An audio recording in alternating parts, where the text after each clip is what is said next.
عمران خان کو چندے، تمہارا چندہ ضائع ہو تو قیامت کے دن میرا گریبان پکڑ کے کہنا کہ واپس کرو۔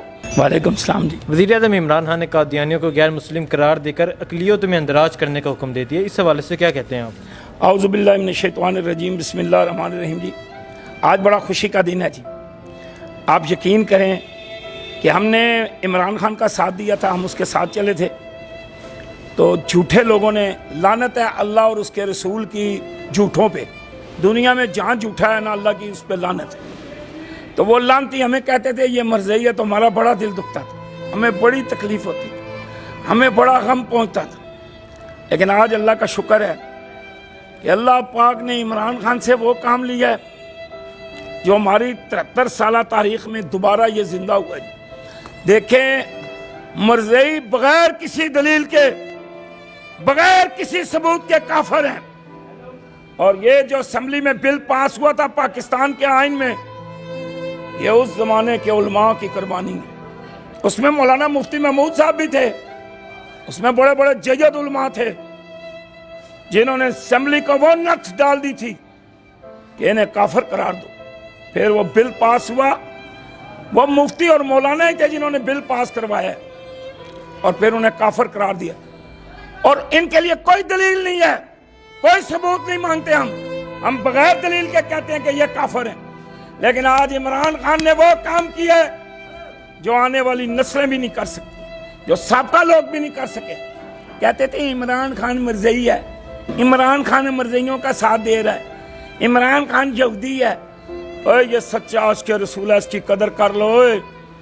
میں آپ کو ایک بات بتا دوں، میں صدر ایوب کو صدر پاکستان مانتا ہوں، میں جنرل محمد ضیاء الحق شہید کو پاکستان کا صدر مانتا ہوں، میں جنرل پرویز مشرف کو پاکستان کا صدر مانتا ہوں۔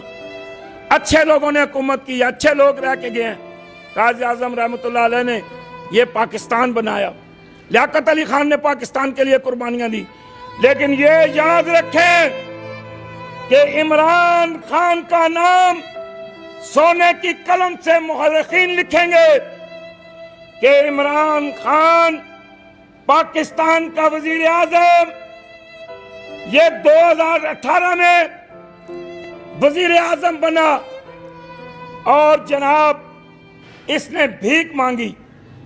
یہ سونے کی سیاہی سے لکھا جائے گا، سونے کے قلم سے مورخین لکھیں گے، تاریخ دان لکھیں گے، اور وہ وزیر اعظم ایک لفظ ایسا کہتا ہے کہ میں آپ سے چندہ مانگتا ہوں، میں آپ سے بھیک مانگتا ہوں، اور وہ بھیک مانگ کس کے لیے رہا ہے؟ اس پاکستان کے لیے، اس وطن کے لیے، اس قوم کے لیے بھیک مانگ رہے ہیں، لوگوں کے لیے، غریبوں کے لیے، مسکینوں کے لیے، اپنا قرضہ اتارنے کی۔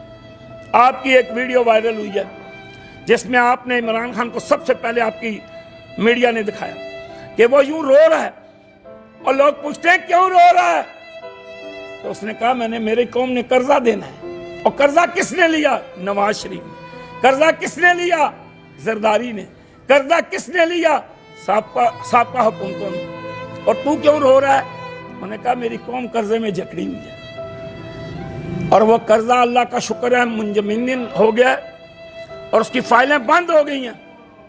پتہ نہیں کتنے ارب ہم جو ہے نا ہر 3 مہینے کے بعد قرض ادا کرتے تھے، لیکن اللہ پاک نے ایسا، خدا نے ہمیں ہیرا دیا ہے، مانگتا ہے، مانگنے والا ہے، لیکن قوم کے لیے مانگ رہا ہے، ملک کے لیے مانگ رہا ہے، وطن کے لیے مانگ رہا ہے، غریبوں کے لیے مانگ رہا ہے، یتیموں کے لیے مانگ، اور جو لوٹ کے بھاگے ہیں ان کا قرضہ اتارنے کے لیے قرضہ مانگ۔ یہ سنہری لفظوں میں لکھا جائے گا، سونے کے پانی سے لکھا جائے گا، اور آنے والے یہ جتنا مرضی رولا ڈالتے رہے حزب اختلاف والے، یہ جو اقتدار کے بھوکے لے لے ہیں نا، یہ رولا ڈالتے رہے، یہ جھوٹا میڈیا بولتا رہے، یہ جھوٹا میڈیا پروپیگنڈا کرتا رہے، لیکن عمران خان کو تاریخ لکھے گی۔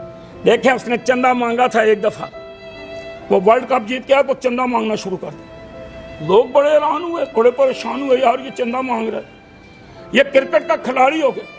پھر اس نے کینسر کا ہسپتال بنا کے بتایا کہ یہ لو، اس قوم نے چندہ دیا تھا، میں نے بھیک مانگی تھی، میں نے ہاسپٹل بنائے. اور وہ جو قرضہ لیتے رہے انہوں نے اپنے 28 منزلہ محل بنا لیے, لیکن ہسپتال ایک بھی نہیں بنایا جہاں پہ ان کا علاج ہو اور ان کے بچوں کا علاج ہو, اس قوم کا علاج ہو, اس غریب ملک کے لوگوں کے رہنے والے کا علاج ہو. اور عمران خان کے کینسر اسپتال میں آپ چلے جائیں, آپ جہاں مرضی ٹیسٹ کروا لیں, ٹیسٹ کروانے کے بعد آپ عمران خان کے اسپتال میں چلے جائیں, اگر آپ غریب ہیں تو آپ کا مفت علاج ہوگا, اگر آپ امیر ہیں تو آپ پیسے دیں گے. تو یہ اچھے لوگ ہیں جی, انشاءاللہ تعالی عمران خان عزت والا ہے, وہ ختم نبوت پہ یقین رکھتا ہے, وہ حضرت محمد صلی اللہ علیہ وسلم کا دیوانہ ہے, وہ علماء کرام کی عزت کرتا ہے. اور انہوں نے کبھی کہا جی یہ اس طرح ہے جی, یہ اس طرح ہے جی, یہ کر رہا ہے جی, یہ وہ کر رہا ہے جی, یہ ٹائیں ٹائیں کر رہے تھے, لیکن اللہ نے آج اسے عزت دے دی, اللہ نے آج اسے نوازا ہے. اور یہ ٹگے کے ٹگے آج دیکھ رہے ہیں, اس بات کو کاٹنا نہیں ہے, میں ڈرتا نہیں ہوں کسی سے, میں اپنی محنت کر کے کھاتا ہوں, میں مزدوری کرتا ہوں اس عمر میں بھی, میں نے کبھی کسی کے آگے جھولی نہیں پھیلائی, لیکن میں عمران خان کے لیے لوگوں کو کہتا ہوں, لوگوں دو عمران خان کو چندے, تمہارا چندہ ضائع ہو تو قیامت کے دن میرا گریبان پکڑ کے کہنا کہ واپس کرو, کیونکہ عمران خان کام کر رہا ہے, قوم کے لیے کر رہا ہے, وطن کے لیے کر رہا ہے, اس مٹی سے محبت کر رہا ہے. اور انہوں نے اس ملک کو لوٹا اور اس ملک کے غریبوں کا مال کھایا, اور جناب اس طرح دم دبا کے بھاگے جیسے کتا بھاگ جاتا ہے, لندن چلے گئے, یہ فیس کرتے, یہ یہاں کھڑے رہتے. اب آئیے نا شہباز شریف کی باری, وہ بھی دیکھ رہا ہے یار کوئی بہانہ ہو, اللہ کرے میرا بھائی پٹھا ہو جائے وہاں پہ کسی بیڈ پہ, تو میں یہاں سے نکلنے والی بات کروں. قوم نہیں چھوڑے گی تمہیں, اب قوم شعور رکھتی. السلام علیکم. جی وعلیکم السلام. مولانا طارق جمیل صاحب نے جو یہ بیان دیا میڈیا جھوٹ بولتا ہے, تو حامد میر اور عبد المالک منصور علی خان نے مولانا طارق جمیل صاحب سے پھر معافی منگوائی, اس حوالے سے کیا کہتے ہیں آپ؟ جی مولانا طارق جمیل صاحب نے اگر بات کی ہے کہ میڈیا جھوٹ بولتا ہے, تو یہ پوری دنیا کو پتہ ہے کہ میڈیا جھوٹ بولتا ہے, اس میں پروپیگنڈا بھی ہوتے ہیں. انہوں نے ساتھ ایک بات بہت واضح طور پہ کہی تھی کہ صرف میں پاکستانی میڈیا کے بارے میں بات نہیں کر رہا, پوری دنیا کا میڈیا جھوٹ بولتا ہے. تو اس کا مطلب ایک جو معاشرہ ہوتا ہے یا ایک آرگنائزیشن ہوتی ہے, اس میں اگر جو چیزیں زیادہ پائی جاتی ہیں, یہ اس کا مطلب نہیں ہے کہ سارا میڈیا ہی جھوٹ بولتا ہے, ان کا مطلب یہ ہے کہ ہر خبر ہی جھوٹی ہوتی ہے. انہوں نے کہا کہ موسٹلی جو چیز زیادہ پروبیبلٹی میں ہوتی ہے وہی ہمیشہ اس کو جانا جاتا ہے. تو انہوں نے بے شک صحیح کہا ہے کہ میڈیا جو ہمارا پاکستانی میڈیا وہ پروپیگنڈا بھی کرتا ہے, لوگوں کو گمراہ بھی کرتا ہے, اس میں کوئی انہوں نے بات نہیں کی, انہوں نے بالکل ٹھیک کہا. ٹھیک نہیں, تو آپ کیا سمجھتے ہیں, وہ بار بار اصرار کر رہے تھے مولانا طارق جمیل صاحب سے کہ عوام سے بھی معافی مانگے, آپ نے یہ غلط بات کی, آپ نے جو بے حیائی کی بات کی ہے کہ چینلز پہ بے حیائی پھیلی ہوئی ہے, یہ غلط بات کی, اس حوالے سے کیا کہتے ہیں آپ؟ نہیں, انہوں نے بے حیائی کی بات کی ہے تو میڈیا پہ بے حیائی پھیلی ہوئی ہے. اگر انہوں نے معافی کا کہا ہے تو معافی کس بات کی معافی مانگے؟ وہ انہوں نے اپنی ایک رائے کا اظہار کیا ہے, انہوں نے اپنی ایک رائے کا اظہار صاف الفاظ میں کیا ہے, انہوں نے سچ بولا ہے. جھوٹ کس بات کا انہوں نے بولا ہے آپ کو یا مجھے نہیں پتا کہ کیا ہو رہا ہے میڈیا پہ, کون پروپیگنڈا کر رہا ہے, کون گمراہ کر رہا ہے, اور یعنی پورے معاشرے میں پھیلی ہوئی ہے. یہ بات بہت واضح ہے.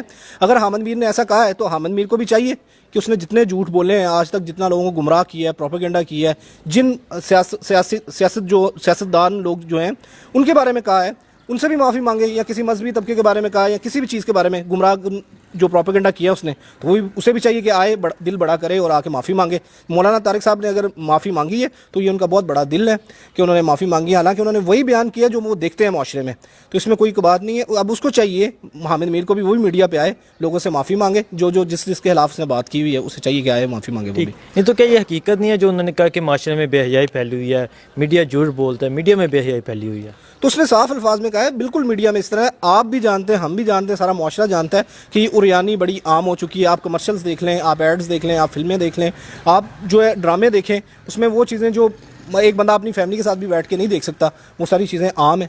تو وہ بالکل انہوں نے, اور یہ نبی صلی اللہ علیہ وسلم کا بھی حکم ہے, جس قوم میں بے حیائی پھیل جائے وہ قوم تباہ و برباد ہو جاتی ہے. انہوں نے ایک جو ہمارے معاشرے کی تصویر ہے اس کو واضح کیا ہے اور انہوں نے دکھایا ہے, اور انہوں نے بڑی بہادری اور جرت مندی کے ساتھ یہ کام کیا ہے, اور یہ بڑی اچھی بات ہے. انہوں نے اگر ایک معاشرے کو صحیح کرنے کے لیے ایک بات کہی ہے تو اس میں کوئی بات نہیں, بڑی اچھی بات ہے. تو حامد میر نے جو اصرار کیا کہ آپ قوم سے بھی معافی مانگیں, قوم سے کس بات کی معافی مانگیں؟ قوم سے کس بات کی معافی مانگیں کہ انہوں نے سچ بولا ہے, سچ بولنے کی معافی مانگیں. تو اگر انہوں نے مانگی ہے تو یہ تو بہت بڑا دل کیا انہوں نے. معافی کس چیز کی؟ کہ انہوں نے آپ کو آپ کی تصویر دکھائی ہے, انہوں نے بتایا کہ آپ لوگ بیٹھ کے میڈیا پہ جس طرح سے لوگوں کو گمراہ کرتے ہیں, پروپیگنڈا کرتے ہیں, لوگوں کو گمراہ کرنا. مطلب ایک بندہ ہے, ہم ایک دن مجھے یاد آ گیا کہ زاہد فخری صاحب آئے ہوئے تھے, ایک مشاعرہ تھا, انہوں نے کہا کہ یار آج کل آپ لوگوں نے یہ محفل سجائی ہے, اس کا بہت فائدہ ہے کہ آج کل وہ میڈیا جو ایک چینل پہ ایک آدمی کو کہہ رہا ہوتا ہے کہ اس سے زیادہ ایماندار پوری دنیا میں کوئی شخص نہیں ہے, اور ایک اسی وقت میں ایک جو چینل ہے وہ کہہ رہا ہوتا ہے کہ اس سے برا آدمی کوئی نہیں ہے. مطلب لوگوں کو گمراہ کیا ہوا ہے, پروپیگنڈا ہے, پیسوں کے ساتھ میڈیا چل رہا ہے, ہر ایک آدمی کو واضح طور پہ ظاہر ہے. ایک خبر جو صبح چل رہی ہوتی ہے شام کو وہی بدلی ہوتی ہے. جیسا کہ آپ نے دیکھا ہوگا بعض اوقات یہ ہوتا ہے کہ جی ایک علاقے میں بم دھماکہ ہو گیا, بعد میں پتہ چلتا ہے جی وہاں پہ سلنڈر پھٹا تھا. پچھلے دنوں میں انہوں نے ایک چلا دیا کہ آسٹریلین خاتون نے اسلام قبول کر لیا ہے, تو اس عورت کا چلا کے نیوز چینل پہ چلا, میں اس کو نام نہیں لینا چاہتا, تو انہوں نے کہا بعد میں اس عورت نے 50 ٹویٹ کر کے اپنی اس بات کو واضح کیا کہ میں مسلمان نہیں ہوئی, میں کرسچن ہی ہوں. لیکن اس بات کا مطلب دیکھنا آپ تحقیق نہیں کی, بات کی ہے تو وہ جھوٹ کے زمرے میں ہی آتی ہے. تو کیا انہوں نے کبھی معافی مانگی ہے جو اگر کبھی جھوٹ سامنے آ جائے کہ ہم نے یہ جھوٹ بولا ہے اور عوام کو پتہ چل جائے, کیا انہوں نے کبھی معافی مانگی ہے؟ ہم جب سے میڈیا دیکھ رہے ہیں آج تک میں نے تو کسی اینکر کو نہیں دیکھا کہ اس نے کبھی کسی قسم کی معافی مانگی ہو, کسی سیاستدان نے, کسی نے. جس طرح سے ایک دوسرے پہ بیٹھ کے کیچڑ اچھالتے ہوتے ہیں. آپ جیسے وہ پروگرام دیکھیں ایک میں جس میں ملک ریاض صاحب کا انٹرویو تھا, اس میں بھی دیکھیں یہ لوگ کیسے, وہ تو ایک بریک اس نے چلا دی, اس نے ایڈ کے درمیان میں جو ان کی گفتگو ہو رہی تھی کہ ہمیں ایک پلاٹ 2 پلاٹ لینا ہے, پلاٹ دینا ہے, اور فلاں کو دیا تھا. حامد میر کا ہی وہ ذکر کر رہا تھا کہ حامد میر کو جو پلاٹ آپ نے دیا ہے وہی پلاٹ ہمیں چاہیے. تو ایسی باتیں مطلب ہم لوگ میڈیا پہ سنتے ہیں, یہ ساری چیزیں واضح ہیں, اس میں تو کوئی بری بات نہیں. حامد میر کے حوالے سے کیا کہتے ہیں؟ حامد میر صاحب ٹھیک ہے, وہ جیسے بھی انسان ہے ان کے بارے میں ان کی پرسنل لائف کے بارے میں تو نہیں ہم بات کر سکتے, لیکن انہیں بھی چاہیے کہ اگر وہ اپنے دل میں سمجھتے ہیں, سوچتے ہیں کہ جیسے انہوں نے مولانا صاحب کو کہا ہے کہ انہوں نے جھوٹ بولا ہے یا انہوں نے لوگوں کو برا کہا ہے تو وہ معافی مانگے, تو اس کو بھی اپنا احتساب کرنا چاہیے کہ کیا اس نے آج تک کسی آدمی کے بارے میں کوئی غلط بات کی ہے, یا کسی کے بارے میں پروپیگنڈا کی ہے, یا کسی کے خلاف کوئی بات کی ہے, سازش کی ہے, یا کوئی بھی ایسی بات کی ہے, تو وہ واضح طور پہ وہ بھی آ کے قوم سے معافی مانگے جس کے بارے میں اس نے کہا ہے. جو کیونکہ آپ دیکھیں نا, ایک اگر کوئی پولیٹیکل فگر ہے اس کے بارے میں سے بری بات کی ہے, عمران خان کے بارے میں یا کسی کے بارے میں بھی کہی ہو, تو اس کا مطلب ہے اس نے پوری قوم کو گمراہ کیا ہے. تو اس کا مطلب ہے اس نے پوری قوم کو گمراہ کیا, تو اس قوم سے بھی معافی مانگنی چاہیے اسے, کیونکہ اسے قوم کو گمراہ کیا ہے. ٹھیک. مولانا طارق جمیل صاحب نے جو بڑے پن کا مظاہرہ کیا اور معافی مانگی, تو مولانا طارق جمیل کے حوالے سے کیا کہتے ہیں انہوں نے جو بڑے پن کا مظاہرہ کیا؟ مولانا طارق جمیل صاحب کو ہم سنتے بھی ہیں, اور ماشاء اللہ میں نے وہ پوری دعا بھی ان کی سنی تھی, ان کی جو باتیں تھیں وہ واضح تھیں. انہوں نے وبا کے بارے میں بتایا, نبی صلی اللہ علیہ وسلم کی احادیث سنائی, بڑی جرت مندی کے ساتھ انہوں نے باتیں کی. اس میں انہوں نے باتیں اگر کی ہیں تو بعد میں انہوں نے معافی کا بھی کیا تذکرہ, تو انہوں نے کچھ سوچا ہوگا کہ یار جس بات میں بحث میں وہ ہے بھی ہے نا کہ منافقین کے ساتھ آپ پاس سے گزر رہے ہوں تو ان کو سلام کر کے گزر جائیں اور ان کے ساتھ بحث نہ کریں. اور انگلش کا ایک محاورہ بھی ہے جو میں آپ کو سنا دیتا ہوں, don't argue with stupid people, they will bring you down to their level and then beat you with their experience. مطلب یہ ہے کہ جو لوگ ہوتے ہیں ایسے ان کو لوگوں کو تجربہ ہوتا ہے کہ لوگوں کو کیسے گرانا ہے, تو انہوں نے بڑا اچھا کیا اگر انہوں نے معافی مانگ لی ہے تو اس کا بہت اچھا, ان کی بہت جرت مندی ہے. نہیں تو کیا مولانا طارق جمیل صاحب کو اس بات کی تو سزا نہیں مل رہی جنہوں نے بولا کہ اجڑا ہوا چمن ملا ہے عمران خان کو؟ بالکل اس بات سے بھی کہا جا سکتا ہے, کیونکہ ان لوگوں کے سب کے ساتھ سیاسی لوگوں کے ساتھ وابستگیاں ہوتی ہیں, انہوں نے دوسروں لوگوں کو خوش کرنا ہوتا ہے. یہ پوری دنیا میں اس طرح سے لوگوں کو چلتا ہے کہ وہ ایک دوسرے جو ان کے حواری ہوتے ہیں ان کو خوش کرنا ہوتا ہے انہوں نے. تو انہوں نے اجڑا ہوا چمن کہا ہے, تو دیکھیں اجڑا ہوا چمن نہیں ہے آپ کے خیال میں یا میرے خیال میں, یہ پوری قوم سے پوچھیں, کسی سے بھی آپ پوچھیں اجڑا ہوا چمن کیسے نہیں ہے. جس قوم کے اوپر اتنا قرضہ چڑھا ہو, کیا وہ اجڑا ہوا چمن نہیں ہے؟ جس قوم کے ساری چیزیں باہر سے آ رہی ہیں, امپورٹ ہو رہی ہیں میکسیمم چیزیں, مطلب جو چیزیں ادھر بن سکتی ہیں وہ بھی باہر سے آ رہی ہیں, تو کیا یہ اجڑا ہوا چمن نہیں ہے؟ یہ بتائیں جس ملک کے اوپر اتنا قرضہ ہے وہ اجڑا ہوا چمن نہیں ہے؟ جس کی آپ عام سی چیز, جس کے اندر آرگنائزیشنز آپ کی ڈیولپ نہیں ہیں, آپ کے احتساب نہیں ہے, آپ کی چیزیں بالکل ان دا اسموتھ میں نہیں ہے, تو کیسے آپ کہہ سکتے ہیں کہ یہ اجڑا ہوا چمن نہیں ہے؟ بالکل یہ اجڑا ہوا چمن ہے. انہوں نے اس بارے میں بالکل ٹھیک بات کی ہے اور اجڑا ہوا چمن ہے بالکل یہ پاکستان ہے. Thank you.